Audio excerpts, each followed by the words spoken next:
Charles Band was a film producer and director who worked on mainly B pictures. In the early 1970s, he would start his own film company, Charles Band Productions. Many of his films produced were of the horror comedy genre. They were mostly B-grade films, from films like Last Foxtrot in Burbank in 1973, Crash in 1977, End of the World in 1977, to the 1979 slasher film Tourist Trap.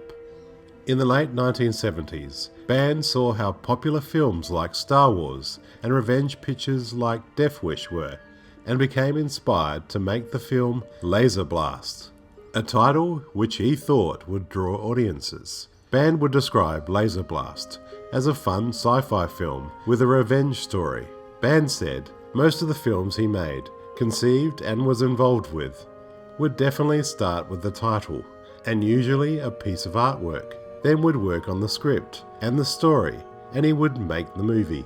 The script for Laser Blast was written by Frank Ray Pirelli and Frayne Shartt, who drew inspiration from Star Wars and Close Encounters of the Third Kind. The story starts off with aliens disintegrating a mutated human in the California desert. All that is left from the remains is a high-tech laser weapon with an amulet, which is the main power source.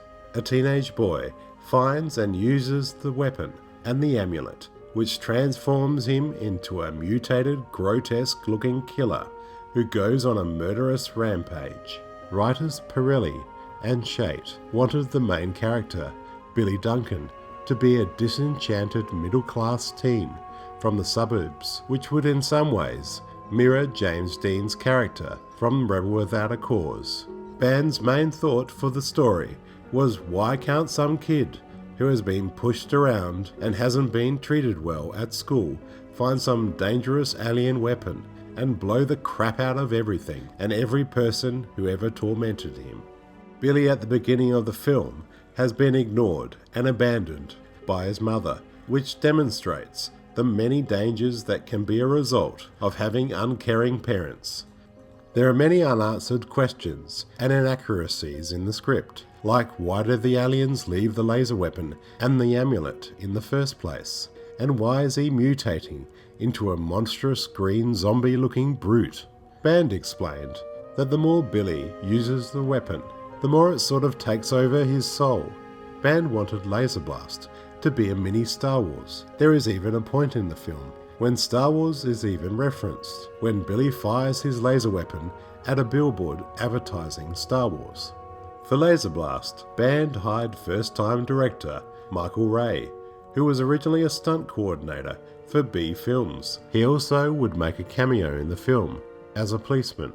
Ray's only other film that he would direct would be the B-grade film Aliens Gone Wild in 2005. Laser Blast was done on an extremely low budget, which certainly shows in the film. For the lead character Billy, they cast singer Kim Milford from the band Moon. Milford also produced music for the Broadway version of the Rocky Horror Picture Show, and even worked with musicians like Ike Turner. He also would appear in the musical Hair. Sean Cassidy was originally considered for the role of Billy. Cheryl Lynn Rainbow Smith was cast as Kathy Farley.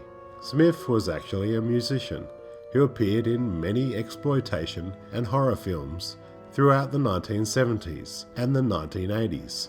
She made her feature film debut in the supernatural horror film Lamora in 1973, followed by exploitation films like Caged Heat in 1974 and Massacre at Central High in 1976. She also had a lead role in the musical comedy Cinderella in 1977. Smith disliked the role because she felt it was poorly written, and she also felt she didn't receive enough rehearsal time.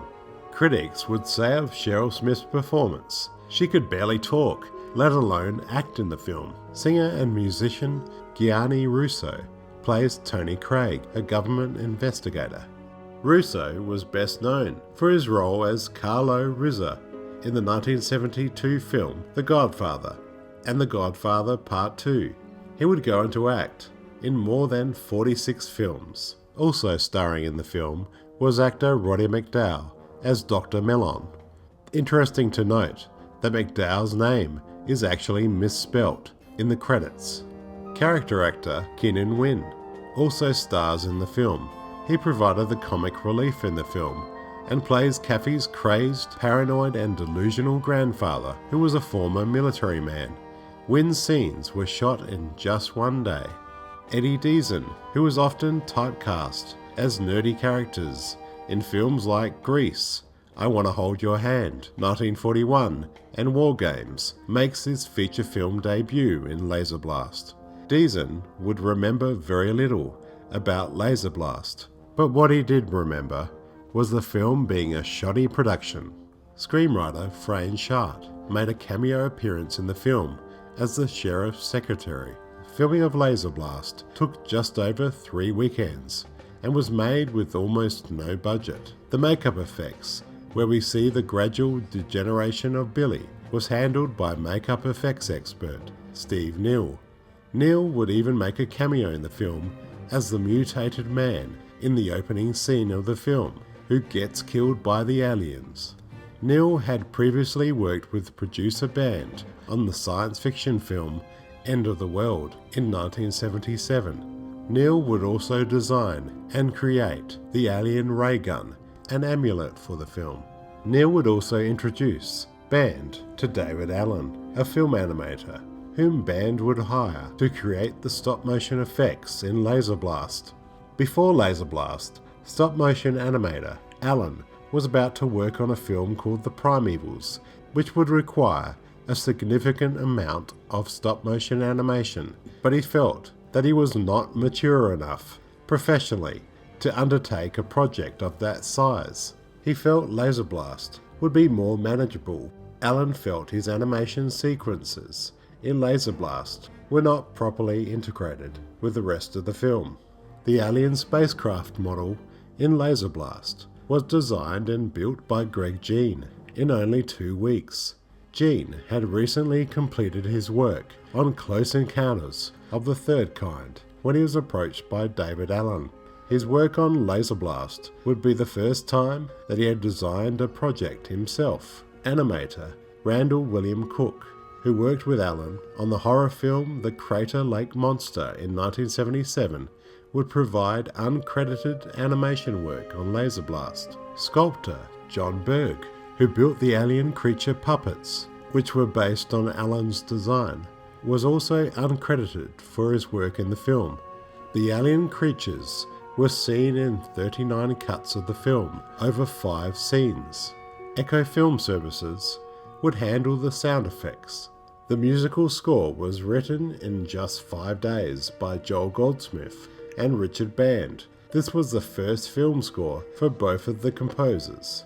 The music was also used in the Charles Band produced film Auditions, which was released that same year in 1978, as well as being used in the 1986 science fiction film Robot Holocaust.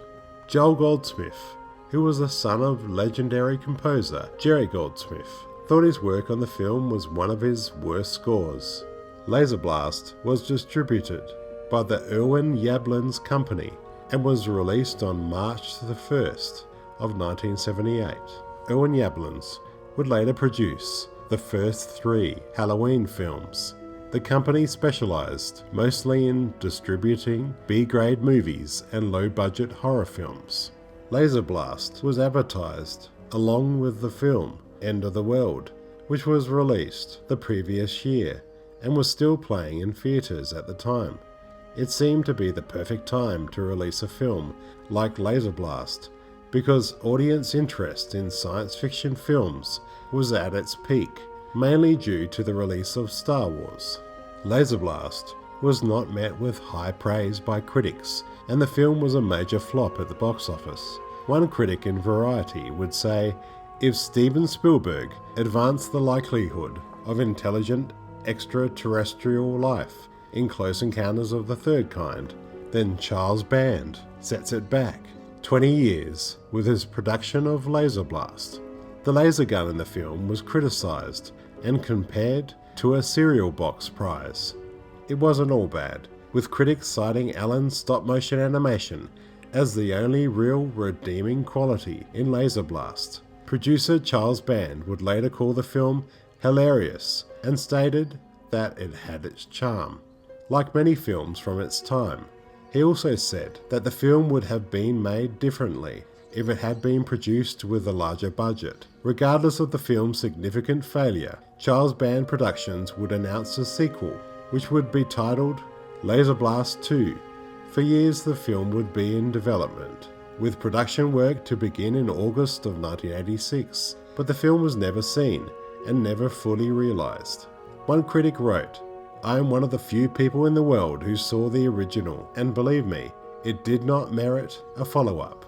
After Laser Blast, Charles Band Productions would fall into financial difficulty, so the project was scrapped. However, the premise and elements of the abandoned sequel were later used in the 1988 Charles Band film Deadly Weapon, which was almost an exact copy of Laser Blast. After Laser Blast's release, Band was unhappy with the way his films were being distributed, which would lead him to start the company Empire Pictures. This would allow Band to distribute his movies his way. Empire would produce up to 12 theatrical and 12 direct-to-video films a year. After this, Band would start Full Moon Features, which would later become Full Moon Pictures, producing a number of B pictures like the Puppet Master film franchise. His earlier company, Empire Pictures, would produce cult films like Ghoulies and the horror classic Reanimator. Band also worked on the family-friendly Pre-Hysteria trilogy, which was made by his other company, Moonbeam Entertainment. A comic book adaptation of Laser Blast was even published in 2017. There was even an action figure released of the alien. Laser Blast, in many ways, was a forgettable film, released alongside a string of Star Wars wannabe films. The concept was clever, but the overall execution of the film amounted to a dismal failure, with many laughable scenes. The stop-motion scenes of the aliens is definitely one of the most redeeming qualities of the film. My name's Jonathan, thanks for watching. If you enjoyed this video and like what you see on my channel, please subscribe, and if you would like to become a patron on my Patreon, click on the link below.